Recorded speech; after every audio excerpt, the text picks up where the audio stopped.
I got a little bit like competitive with. I was like, holy shit, he's stepping up his game. I want to step up my game. I want to feel better. I want to look better.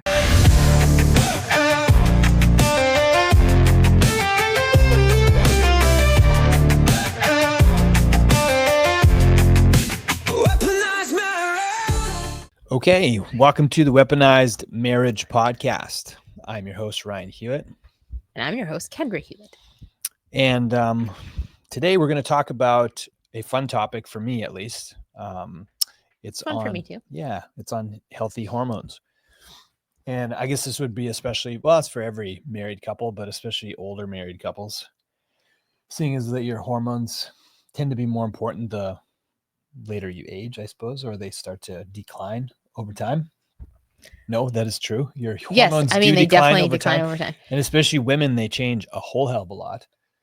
For men, not as much. There's more of this slow, steady decline so long as you're healthy. But of course, there's a big shakeup for women with this whole menopause thing.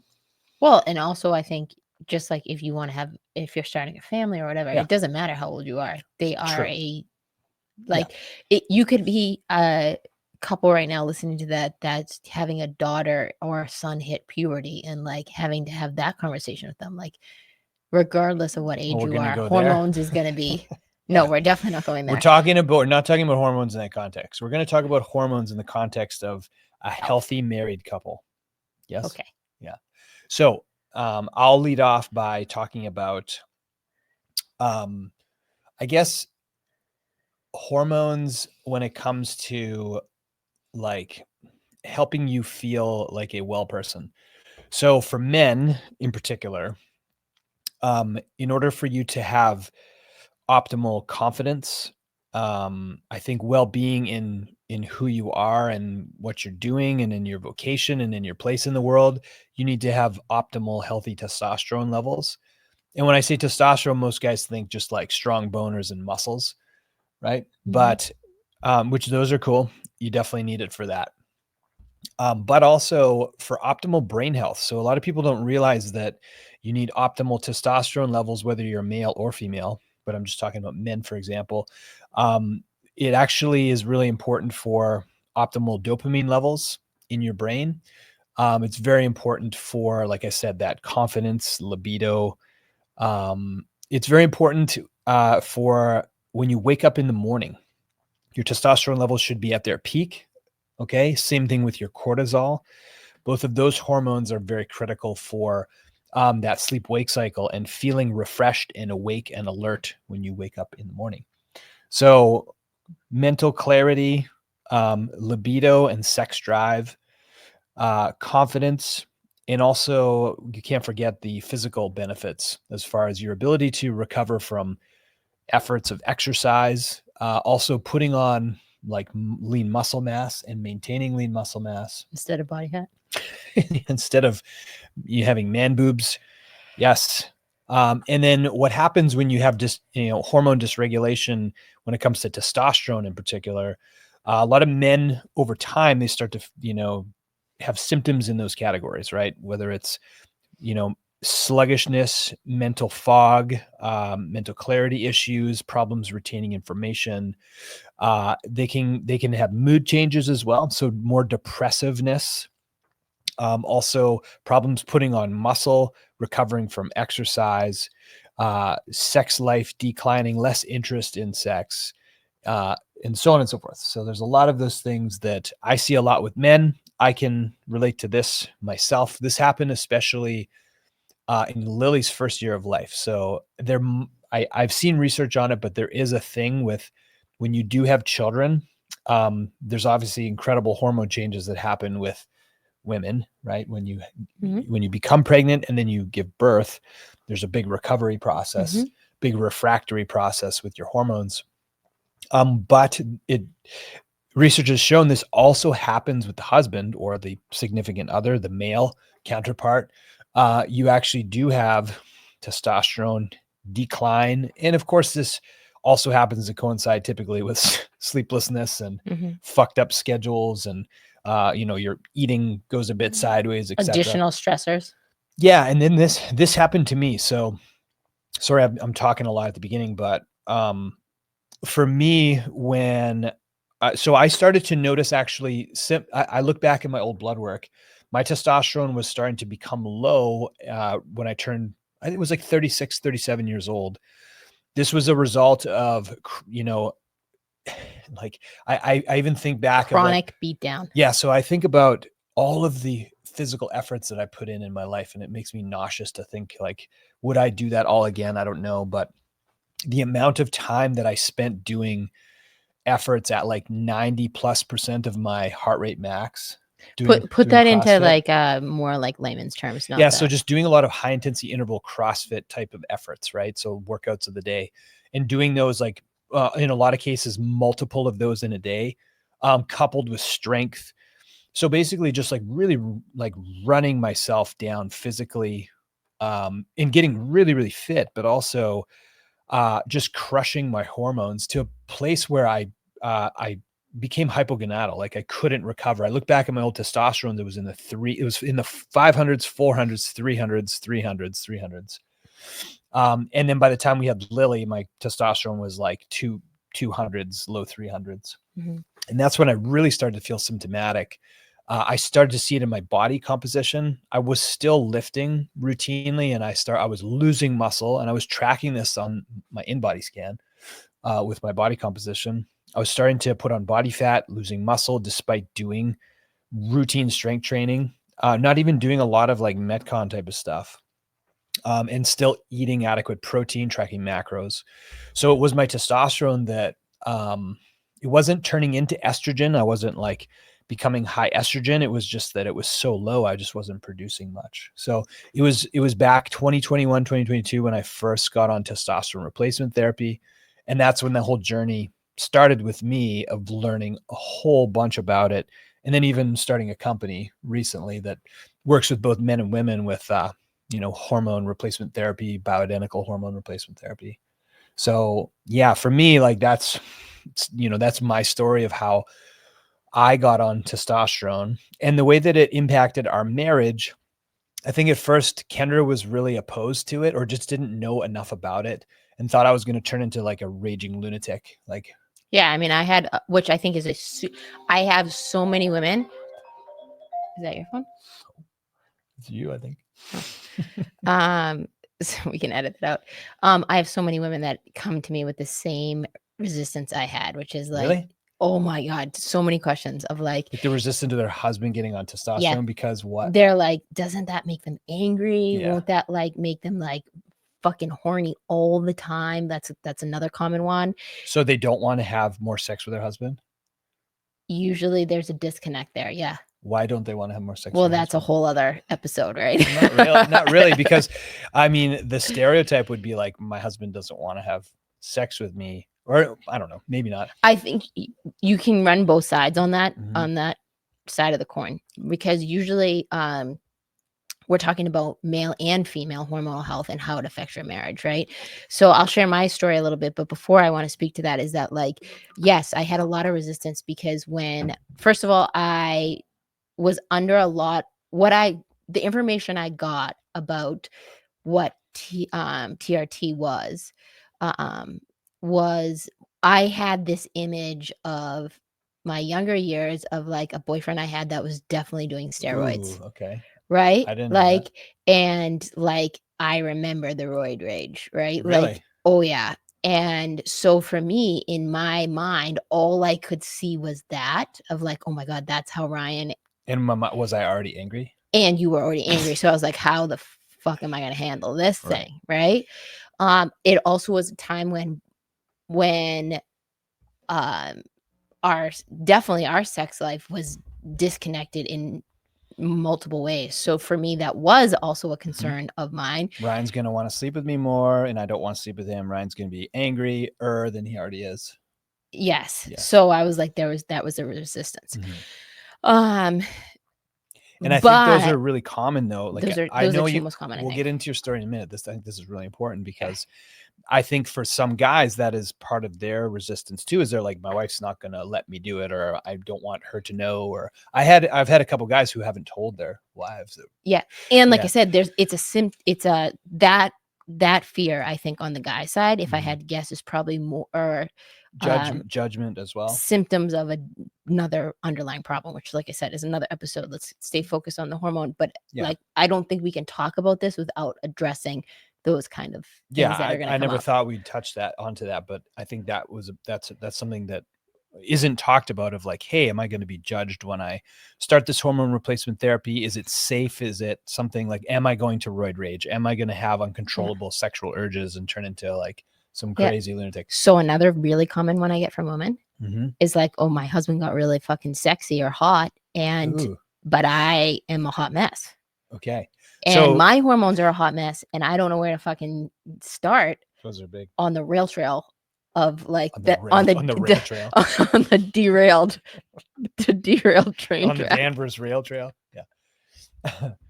Okay, so I mean that's a good segue into telling your part of the story, because I think part of your resistance was that. Yes. Okay. Yeah. So I mean, I would say the number one for me was the roid rage, like that confusion. But two things that I'm a researcher, just like Ryan is, not to the level Ryan is, but like I like to do my homework.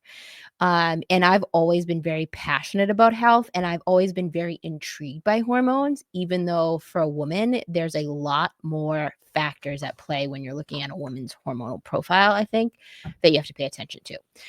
But one of the things that I really realized is that one of the ways that loosened my resistance to you starting TRT was we both are drivers. We both ran really hard from the time we got married to that moment we had Lily. Oh, yeah. And then we stopped driving hard. And we continued to drive hard, but we also had this additional stressor, which was, going through, I had a very, very long childbirth process. And then my body had no time to really recover from that. But what I was going to say is, even to your story about CrossFit, is that we both physically loved to beat our bodies into the ground. Like, we both were like people that needed to have, like, it wasn't a really good workout unless we felt like we couldn't get up for a while or we were sore from it. That was our association. So what both of us did was we put ourselves in a severe adrenal fatigue state for many, many years. Yeah, and that's part of it. And your testosterone supply is really a lot of it, and you are going to speak to the science of this, I'm sure. I was like, a lot of it has to do with your adrenal and your stress levels. Okay, so in women in particular, most of their testosterone is derived from their adrenals. Yes. Men, not so much. We have testicles. So right. But what you're asking me to share my story. So I'm sharing that I started to connect some of the dots on that maybe this would be something that really would help you, and I got less resistant to you trying it. Then when you tried it, here's a couple of things I noticed right away from your perspective before I get into my perspective, based on before I get into my side of the story, because me seeing some of the changes in you was what encouraged me to dig a little deeper. I don't think you've ever told me this before. Well, I'm about to tell you now. I can't wait. Was one, I think, was definitely your quality of sleep went up. And most of all, I think you would agree with this, that many of the men you have helped would experience this as well, is that your ability to make clearer decisions. Yeah. Like time. Your decision, I don't want to say making skill, but like it was almost like you were much more clear on your decisions. It was like yes or no. It wasn't like a maybe. Yeah, there's confidence and clarity with their partners. Yeah, I noticed your confidence went up. And physically, like, you've always been in really good shape. But now when we look at pictures of you when it was your testosterone was really in the tank, even though you were in good shape, I think that you look at those pictures and you're like, man, I look like shit. Yeah, I look terrible. Yeah, but I mean, part of that was because of my nutrition as well, but it was amplified by having a low T. Also, too, is that one of the things that I noticed is that, like, I look at old videos we made together of like content for our office. And remember, a really big turning point for us was, remember, you had those really big bags under your eyes. And you were at a point where, like, you would sleep, like, you would go to bed and you would sleep a good stretch, but it wasn't quality sleep. So I started to notice that, like, some of that stuff started to really physically lift from your face. Like you got like leaner looking, more muscular for sure. Like you've always struggled to put on muscle. Like you've had to work at it. It's not, you don't have a natural body type that's like a mesomorph that, Nope. holds muscle real quick. You've always been very disciplined and diligent, but those were the real 3 things that I noticed right away was your mental clarity, your sleep improved, which allowed my sleep to also improve. And then on top of that, your physical, like you looked healthier, and you started to train a little bit differently, and your approach to training changed. To the point where, like, if I'm being brutally honest with myself, is that like I got a little bit like competitive with. I was like, holy shit, he's stepping up his game. I want to step up my game. I want to feel better. I want to look better. Which made me start to, and we had always been very diligent because we offered functional lab work in our office. Both of us were pretty consistent. At least once a year, we would run our own labs. We would not go to our primary doctor because we ran way more like comprehensive labs than our general doctor would. And we knew that almost all of my labs were very, very good, except my hormones. Yeah, and this was before I became more educated on hormones. The whole time you had always had low testosterone. I had always had, and low progesterone. A typical female, and correct me if I'm wrong, but is like you want to see them in like the 60-ish to 80 range. I don't know if you want to say typical, depends on the age, but the younger you are, the higher it should be. But over time, you want it to be a slow, steady decline, not like a sharp drop off. Like your testosterone before the age of 50 should never be, in the single digit. Yes, and mine or even in the teens, like it should be higher than that. And mine at like, let's say before Lily, 38-ish. I had Lily at 39. I think the last time 38 years old was when before I had Lily, and my T was 7. Yeah. Right. Yeah. And but not even just like for a little bit. It was chronically very low for a long time. How it showed up for me, which I didn't really realize this till after I started looking into this, was like I would sleep and require a lot of sleep. And if I got interrupted sleep, granted, this is also before I had a kid, I would like be like hungover physically for a couple of days after if I had like a really interrupted you just couldn't sleep. Get out of bed. I mean, you still have problems getting in bed, but you especially would be just like, it would take you how long to wake up? Yeah, and it would take my brain like a lot. I would have to like plan my day very specifically based on like brain function. But where the rubber really hit the road for me was like in my brain function is where I really started to see. So it wasn't in your sex drive. It was more in that was not my main concern. My main concern was 100% like, why is my brain feel like it's not fucking working? And it's interesting because a lot of people think testosterone is like the driver of sex drive, but it's not. It's more estrogen.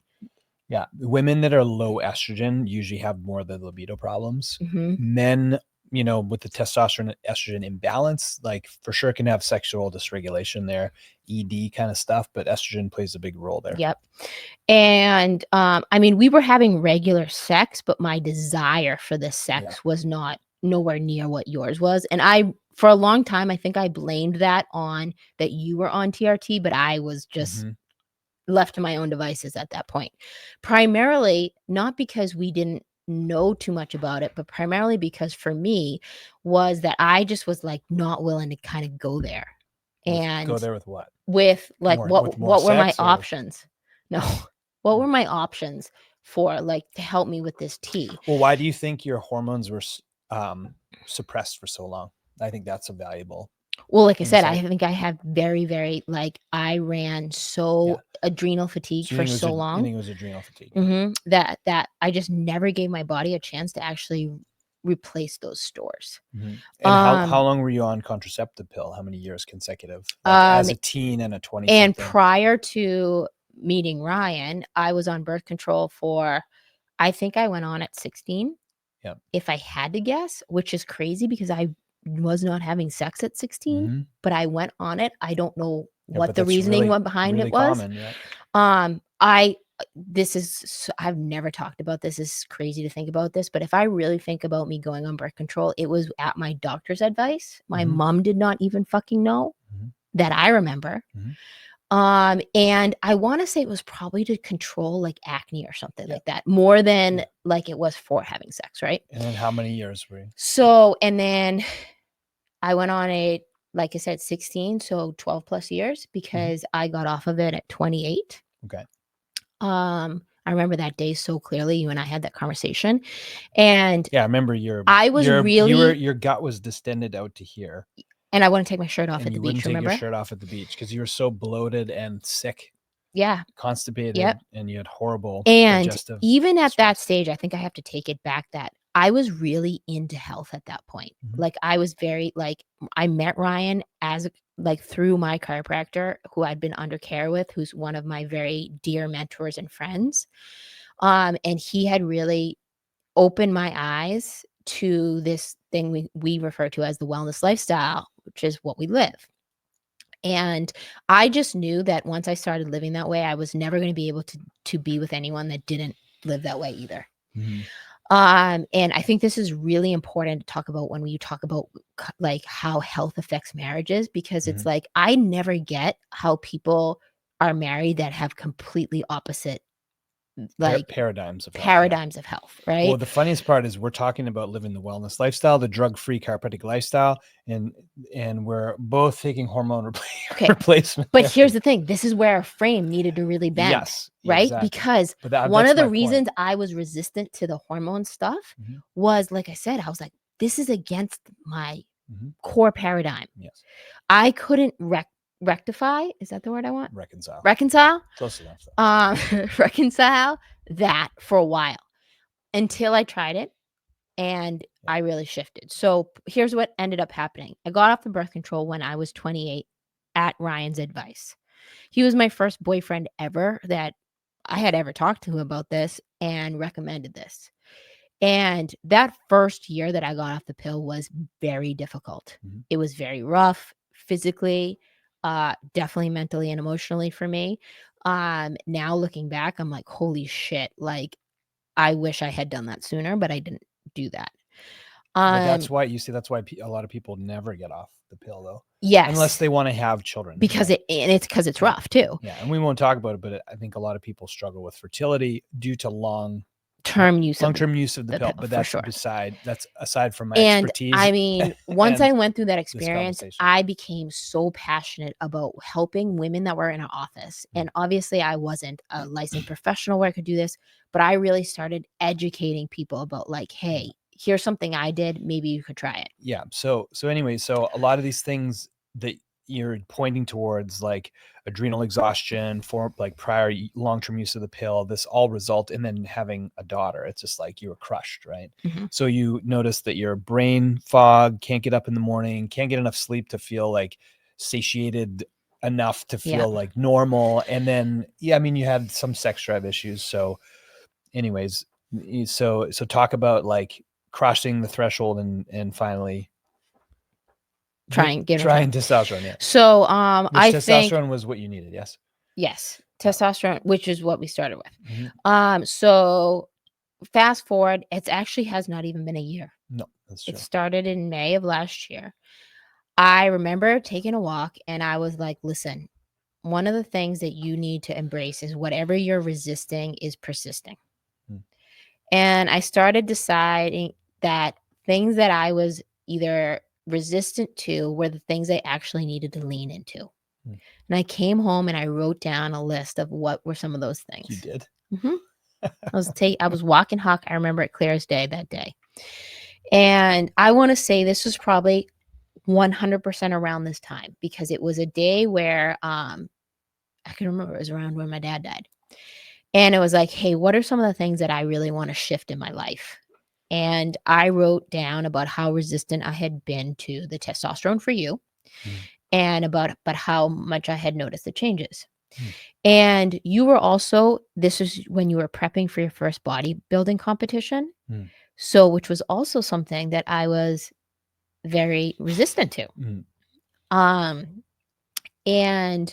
but you were getting so much more educated on hormones and how they impact you, and I think your bodybuilding journey even took that to a different level.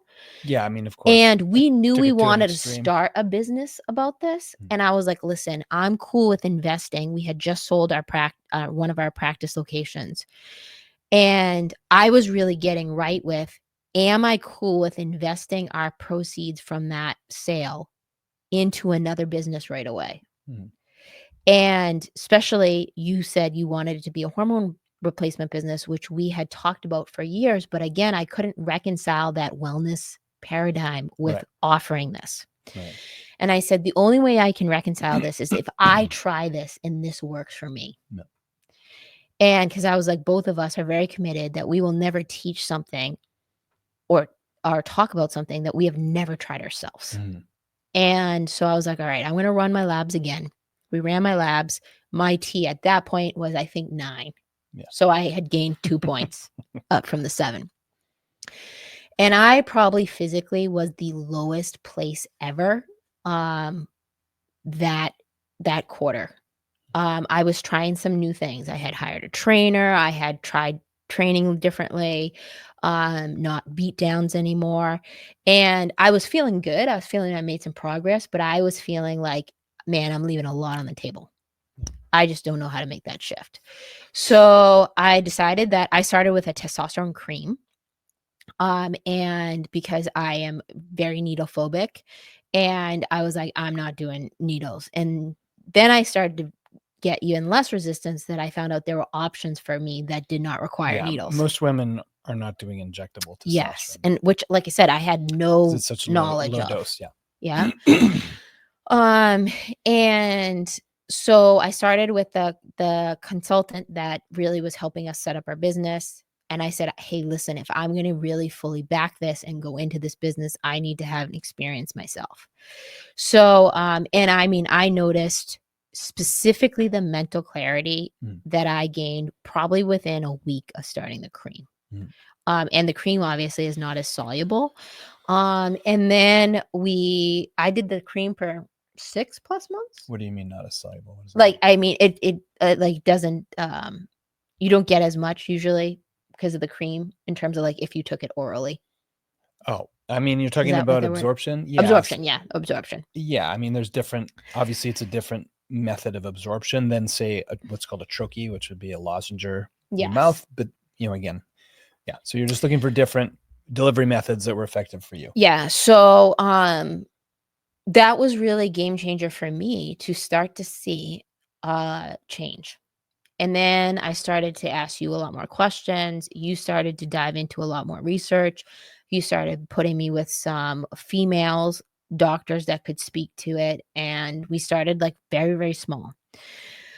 Fast forward, just to bring this story like kind of full circle, is that then when we dove into the hormone replacement company, and then we started having, we brought a female doctor on, Dr. Lori, and I started to put some other things together of like some other things I was struggling with that I was not aware of, that your hormones could really impact. And I'm 43 years old. So I was like, man, I want to be one of those people that gets ahead of this. I have no idea how menopause or perimenopause or all of those things are going to impact me, but I do know I want to stack the deck in my favor. Yeah. It means like prolong the process and make the process a little more seamless. Yep. And I also noticed, I was like, for the amount of effort I'm putting into the gym, it was starting to get harder for me to maintain muscle mass. Yeah. So I was starting to see that like, hey, this is something that, I really want to preserve, because I know that that's something really important to me, is not only like looking and feeling strong, but I know what that does for your health in the long term. Let me ask you something, because this is a marriage podcast, right? Yes. Is it important for you to look and feel attractive to me? Yes. Okay. And here was the thing, is like I said, now back to the bodybuilding competition. You're doing a body competition. You're fucking basically naked up on a stage. And I was like, man, I want to feel like I don't want to say keep up with you, but I want to feel like I'm on the same page as you, just like I have been on like everything else, like when it comes to our health. And I think that it's an investment in terms of the TRT stuff. But at the same time, I was like, it's also an investment in our marriage because I do feel like I feel much more confident, like not even just in the bedroom, but outside of the bedroom by knowing that some of my hormones are not in the tank anymore. And my biggest regret is that I didn't start sooner, to be completely honest. Right. Because I, for so long, was like, why isn't my brain working? Why don't I want to have sex as much as he wants to have sex? These were all questions that I kept personally to myself. Right. That I just really didn't know what to do about. I think it's super common, those struggles, right? So and here, by the way, so like these things, obviously we're speaking in terms of like us balancing our hormones and us becoming stronger as a married couple because we're both investing not only in our physical health for one another, but which of course when you're healthier, you have better sex, you have better connection and communication and whatnot. You're just more of yourself. Yeah, more confidence. Where I'm going with this is that I think that a lot of people don't realize like how much your hormones impact how you feel and how you show up. And it's not that like you don't have to be doing bodybuilding competitions and like competing in these things, and you don't have to be like doing it for aesthetic reasons. A lot of people need to understand that hormones have so much to do with like your underlying physiology. And we're not just talking about testosterone, we're talking about your progesterone, your estrogen, and even hormones that are like your top 3 hormones, like your insulin, your cortisol, and your thyroid hormone, right? So keeping these things in balance and really investing in knowing what the underlying chemistry says about how you practice your life. And you have to understand that we live in a toxic, deficient society. And this is part of like, you could, like myself, I ground myself down with physical abuse, right? Purposeful physical abuse I did to myself, right? On a regular basis. Yeah, but also being like running a business, right? So doing that type of cycle over and over and over, and then failing to completely recover. But also you couple that with like, pollution and deficient toxic foods, pesticides, herbicides, estrogenics in all of your hair care, skin care, products, and all of the materials that are in your house and your clothing, and in, your containers, so on and so forth. So in the travel that you do and blah, blah, blah, there's an endless amount of chemicals that manipulate your physiology, never mind like, EMF and all this shit that we don't even know about. There's a reason that you're hearing about testosterone replacement therapy for men and women so often now. And like, it became something like I had to, the gap I had to jump as somebody who was always leading with, well, I always do what's natural first. Or the body heals itself. The body heals itself. I always do what's natural first. But I had to come to terms with like, there is a limitation of matter when it comes to our current society, right? There is ways to optimize. And I hate the word biohack because it's like, oh, there's a shortcut to this shit. But, if you're willing to do the work, but despite doing the work, you still have results that aren't what you're capable of having. There are things that are out there like, doing very intelligent hormone replacement therapies. And this is what I'm bringing this up to say this. What the company that I've built and I'm building with Kendra is all centered around responsible hormone replacement therapy, because there is a ton of clinics out there. And this is how I got into doing testosterone replacement. I started to work with clinics that were doing like shady shit, cookie cutter type of hormone replacement stuff. So it's just like, okay, so you're going to get this dosage and this anti-aromatizer, and we'll do your labs. The 4 things we're going to monitor with your blood work in like, 90 or 180 days.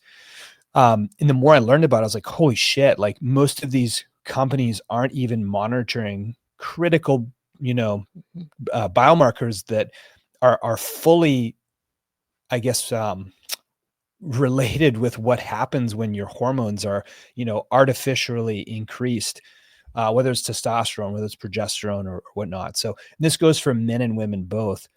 But anyway, so the whole point of this conversation was to introduce the fact that like, one of the things that we're proud we invested in is always our health. But of course, like educating ourselves as we get older, we're both in our 40s now.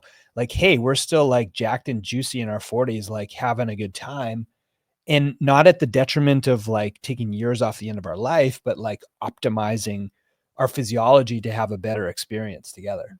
Yeah, and I think when it comes to like the sex life part of it is like, I think that when you're younger, you're like, oh, I'm having the, like, or it's like you think about like the sex you had at the beginning, and it's like, I think our thing has become where it's like, hey, we want it to get, we want it to blow our sex life to blow. I like that. The sex we were having 10 years ago out of the water. I mean, I can confidently I know tell you can everybody agree with that. like we are having the best sex we've ever had before in our marriage. Now. See, now you got your sex podcast too. Yeah, Kendra's always resistant to talk about the sex stuff. She's always embarrassed, and I'm like, yeah, let's talk. People want to hear about this shit. They want to hear about like. But I don't want everybody to think that that's just what it's about, because like I said, that's what it's. Yes, no. In terms of the hormone stuff. I know. I think they got the point. Yeah. Is there anything else you want to say about it? I think I got everything out that I wanted to say about it. I think that one of the things that I want to talk about just on this in closing is that like just really encouraging one partner, and preferably both, to really exploring what we call like is what's going on under the hood. Like not just looking in the mirror and being like, hey, I want to lose this gut, or hey, I don't want man boobs anymore. Whatever it is that you see when you physically look in the mirror, and telling the truth to yourself. Just and then getting facts by getting your labs done. And then like one thing you are excellent at, Ryan, like I listen to you on your consults up here and I'm like, dude, there is no freaking doctor that's going to take 30 minutes of their time and really explain in the capacity that you explain what is the full picture of these labs. Like you can go to your MD and you can be like, hey, run my, my vitamin D and run my LDL and my HDL and my total cholesterol. Those are really like total cholesterol is like the number one thing I think that like a traditional allopathic MD really looks at. But that doesn't tell you the whole friggin' picture. That tells you tip of the iceberg. Yeah, I mean, but again, it's not it's not the fault of the medical. It's the fault of the system and how it's set up, right? Because when you're approaching your general practitioner, you're asking them to be the head cook and bottle washer of your entire health constellation. It's like, well, we could measure everything, but your insurance company is never going to go for that. We need a condition and a diagnosis in order to get more advanced testing than what we're allowed to get for a general physical. So they're handcuffed already from the get-go. And second of all, let's say you were able to even get your testosterone checked. Like they're looking at antiquated ranges that has the comparables of like every single age group from the age 20 to 80 in this range of like a 286 to 795 testosterone range. And if you fall in that range, it's normal.